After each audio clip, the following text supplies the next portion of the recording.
What if getting what you want isn't about understanding yourself, but understanding what is important to the other side? Stay right where you are. Welcome to How to Get What You Want. This podcast is for driven women ready to claim their goals and navigate their careers with clarity and confidence. Join me as we explore real stories, tools, and strategies to help you steer your career exactly where you want to go. Let's get started on helping you get what you want. Hey, welcome. I am so happy that you made the choice to be here today. We have another great topic to discuss, all about understanding the other side of the table. And what's really interesting about this concept is we say it, but it can be really hard in high stakes situations to really consider what's important to the other party. Because we're so in our head about what we want, what we need to do to make the shift to the other side, to the other person, and understand what they're needing, what's important to them is a differentiator. In fact, Harvard has said, I feel like I quote Harvard all the time, Harvard's research shows that mutual understanding results in better long-term agreements and higher satisfaction for both parties. Taking versus empathy research shows that those who seek to understand their counterparts' emotions and motivations reach better deals than those that rely on logic alone. When I did go to Harvard, they had told us that when you consider the interests of the other party for 30 seconds before you walk in, and I tell this a lot of times to people, they have seen measurably better results in the groups that do that. Just 30 seconds to consider what is important to the other side. Even doing that for a shift allows you to see it from the other side. It's interesting that we don't take time to do that. And it is because it's so important to us that we're just considering ourselves. And it makes us a little bit nervous, or it makes us a lot nervous to consider what's important to them because it takes away from our argument. And so often when we think about negotiators, the myth is that you have to persuade, you have to be tough, you have to be all these things on this side of the table. But the truth is really having an understanding of what they're needing is so powerful. You can illustrate to them that you understand that, and that breaks open collaboration and creativity. When people feel heard, when they feel seen, when they feel understood, they're more likely to give from their side too. So really great negotiators focus on understanding how they can persuade the other side. And that's based on what's really important to them. It isn't about being soft. And sometimes when we understand the other side, it inhibits us because we know they're going to react negatively to this ask, or we understand too much to make a really bold position. There are things that we do get in our way when we understand the other side, but it's about moving through those and even having the realization that you may get a little bit of friction. And understanding that that's coming can help you adapt and stay in your position longer because you have anticipated what their reaction's going to be. So it can be a superpower. It can also be something that you have to be aware of because the emotions that come from the other side can inhibit you. It can make you retreat a little bit, can make you feel different feelings than you anticipated. And when you're not anticipating that kind of response and you're surprised by something that triggers you, that can cloud your ability to think things through. So empathy is a really important factor and it can also get in your way. But it's more important to take the lens of digging deep to understand what's important to them. And it's really about the position of the deal, but also the nuances around it. Like what's important to them right now? How is this going to make them look? What politics are they facing that this will impact?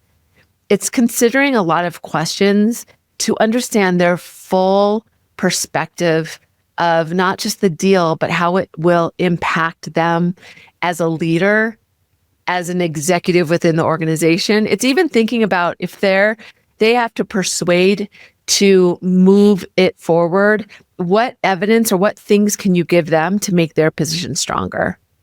Thinking about how are you going to position this discussion in a way that they understand you see them, you've taken time for it, and then anticipating what do they need, what facts do they need, what data do they need, how do you need to talk to them about the situation, how do you frame it up?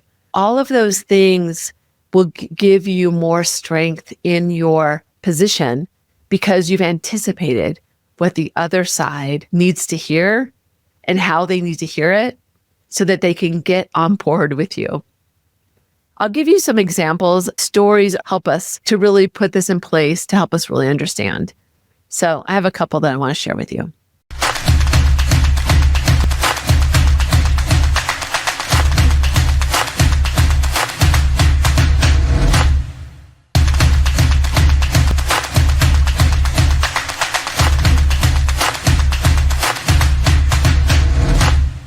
This whole idea of empathy reminds me of this kind of like negotiation 101 where they talk about, can you sell me this pen? And most people, what they do is they talk about the attributes of the pen. It works really well. It has black ink. It can write for days, all the things that are important to it. But really the key to answering that question is what questions you're going to ask the other side to unpack why they need the pen. And that's really the right answer. What questions do you need to ask the other side to understand their position? Just asking questions and letting the other person answer, you are able to show them that you see them. Even that act of practicing empathy is really powerful. And that's the secret. If anybody ever asks you to sell them a pen, that's the answer, is not to focus on the pen, but focus on what are the needs of the other side. It reminds me of when I worked with Dan. Dan was my colleague that we didn't have a lot of respect for one another because we didn't have a deep level of trust, but he did some things that I thought were really interesting and funny. One time he was negotiating with a client, and it was the CEO, he was in the CEO's office, and behind the CEO was all of their mission statements and all of this information about the company. And so what Dan did is, as he was pitching to him, he was lifting some of the words and using the language the organization used, and he got the deal. And it was because that person felt like, wow, he really understands us. He gets us. That would feel inauthentic to me because I would feel like that person in that seat would know that I was reading the words behind him. But Dan did it in a way that that person didn't. They didn't see that he had done that. He didn't feel manipulated.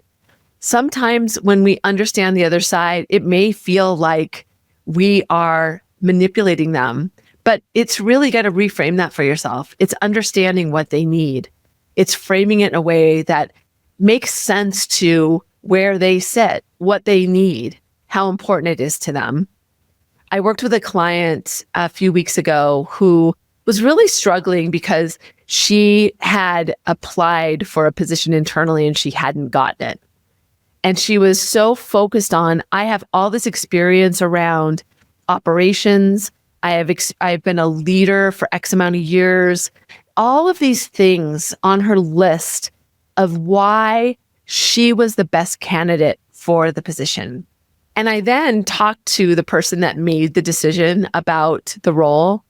And he was saying they need somebody that was sales oriented, that had a great, strong network of people they could reach out to. And those were the attributes of the role that they were filling. And it was really interesting to me that she had completely missed the boat on what was important to the interviewer that was filling the role. He really needs somebody that was outward thinking, that was very sales oriented, that was very proactive. And she, on the other side, was really good at what she did. She was a really good leader, but she was more operational and more internally focused. And so the questions that she answered came from her position. I know that people get in their head about, I need to show up like this. This is what my value and what my strengths are. And that is really important. But you need to reorient yourself to think about what is important to them. How do I need to present this to them? How do I show and illustrate that I'm the right person for this role based on what's important to the person that's sitting in front of me? And just repositioning your key attributes in that way will help the other person understand that you get what they need. It's such a subtle shift, but it's interesting because when an outcome is really important to us, we get focused so intently around what we bring and why we're the best and what we want to prove to them about us. It makes it harder for us to zoom out and shift and think about what is important to them. How do I need to present this? And even she didn't think about the dynamics and the politics that went with him positioning this role, this promotion that she wanted. The other aspect that was really important to him is they wanted to see somebody doing it differently. The perception of her is she likes to do it the way she feels comfortable. So if she was able to position it to him that this is how she was going to think differently, this is how she was going to look at this role differently and approach it differently, she didn't do that. So he had to say no. And she still doesn't understand why, even though he told her, because she still really focused on what she brought to the table and why she was the best candidate. So sometimes getting out of our own way is what will create the position, the frame to the other side of the value that we bring. You have to be intentional at first, but the more you practice it, that allows you to understand it more deeply so you can give them what they need to say yes.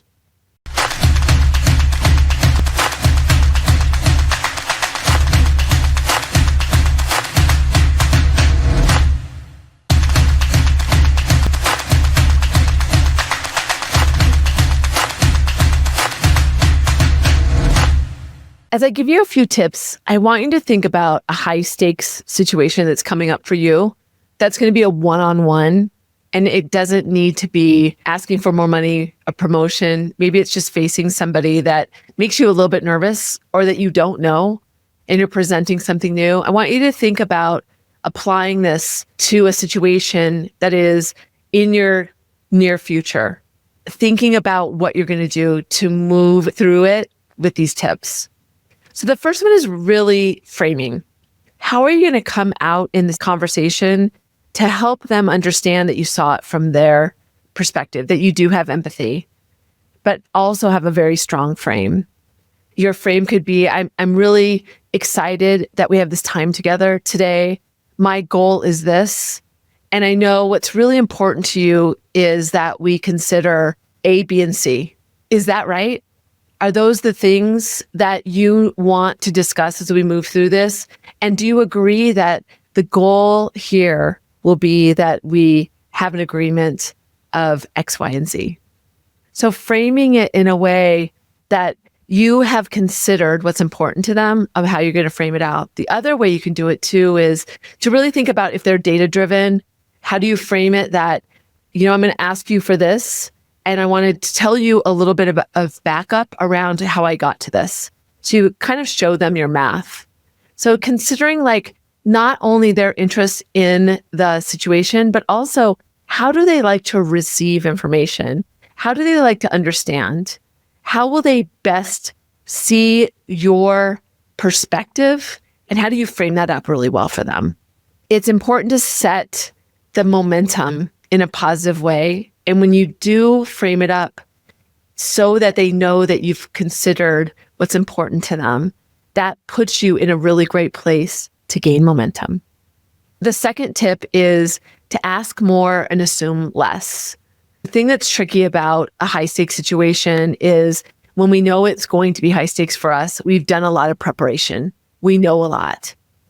So we tend to want to show that we know a lot, and we want to just prove it because we did all this homework. But what's really powerful is to ask more questions and don't assume the answers. Really listen in the moment to understand. You're listening to make sure that you don't jump right in again.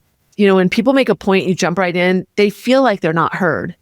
So if they repeat themselves, it may be because they don't feel like you understand them. It isn't because they're trying to reiterate a point. They're saying, I don't think you're listening well. So don't assume and ask a lot of open-ended questions. Great open-ended questions are 7 words or less, and asking one question at a time is key. This is something that's really challenging for me, to ask one question at a time, but it's powerful because it allows you to go back and forth and not overwhelm them. The last tip is to listen to what's not being said. Allow yourself to be a really great observer. Are they frustrated? What are their nonverbals saying? Are they closed off? Do they have their arms crossed in front of them? Are they pausing? If you know them well, you can anticipate those emotions. You don't want to label them and say, why are you so mad? Or why are you so quiet? But you want to say, hey, I'm sensing that you need some more information from me. What would be helpful for you to understand? And try to pull them out. If you're sensing some negative nonverbals, how can you pull them back into the situation? The last thing you want them to do is to become emotional in a negative way, because that inhibits their thinking.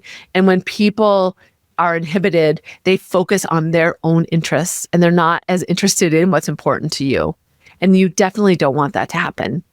So the 3 tips are reframing and framing really strongly when you go in to illustrate that you have empathy for their side, that you understand what's important to them, and you're getting their buy-in through how you frame up the conversation. The second one is ask more, assume less. Even if you know so much, allow yourself to ask really good questions and make sure you are sitting there really listening to understand. And then watch the nonverbals. What's not being said? What are you noticing? What are you sensing? Those can be a clear indication of where the conversation's going. And be careful how you call them out. You want to do it in a way that's not going to make them more defensive or pull back more. But how do you get them to open up? What do you need to do? Even if you need to take a break, if you're sensing that there's some apprehension through their nonverbals, what are you going to do? So important to consider, how are you going to use these? How are you going to leverage these in that situation that you thought about in your own mind? How can you frame it, ask questions, and make sure that you're really taking time to pay attention to what's going on that aren't the words that are coming out, but are the nonverbals.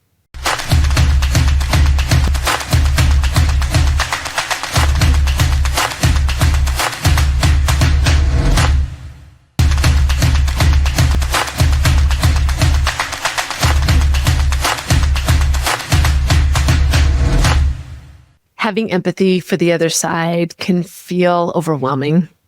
It does, because we want to be really strong in our position. So considering what's important to them is challenging and hard. So reflect on something that's happened to you, a high stakes situation, a negotiation. Did you focus more on what you wanted or what the other party needed? What you wanted or what they needed? We miss so often when we don't have a balance of both. We need to understand what we need, but we also need to know what to deliver to help them feel good about the outcome. Negotiation isn't about a win-lose. That's really old school. It's about a win-win. It doesn't have to be equal, but both parties need to leave feeling satisfied. And the way to do that is to have empathy for the other side. So when you think back on, again, did you focus more on what they wanted, on what you wanted, or what the other party needed? How could you have shifted that approach to change the outcome? what about that situation? When we look back, hindsight is 2020. We definitely know more about what was important to that person. What did we miss? Those are the best ways to get better, by looking back and being really curious to understand what you could have done differently, to understand their needs. This one's a tough one for me. I feel like I don't spend enough time really understanding the needs of others, but when I have, it has been the strongest position that I've had. And so I know that it's worth the time and effort and the space to make sure that you understand what is important to them from all aspects, especially when the outcome is really important to you. It's not just a focus on you, but what do you need to deliver to make them feel like you understand? If you love this podcast, my newsletter goes a little bit deeper. And every week I send out exclusive negotiation scripts, real life case studies, and behind the scenes insights that I really don't share anywhere else. So join thousands of leaders that get the Adopting a Negotiator Mindset newsletter for free every week. And if you want to sign up, go to negotiationlove.com. I'd love to see you there. And always remember that negotiation is more than a skill, it's a mindset. Until next time.